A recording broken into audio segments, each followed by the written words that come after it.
లక్షలు సంపాదిస్తామో సంపాదించమో తెలియదు, ఆస్తులు కూడబెడతామో తెలియదు, కానీ మనసుకు నచ్చిన మనిషిని మాత్రం వదలకు.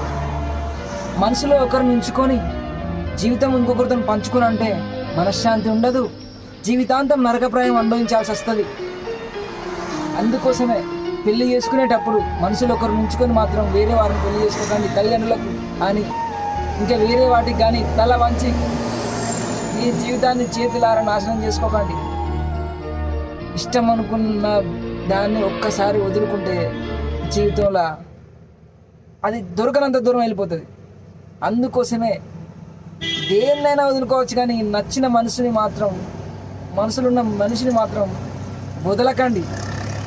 దేన్నైనా సంపాదించుకోవచ్చు, కానీ మనశ్శాంతిని సంపాదించగలం. ఆ మనశ్శాంతి కావాలంటే మనకు నచ్చిన మనిషి మనతోనే ఉండాలి. అది గుర్తుంచుకోండి అమ్మాయిలారా.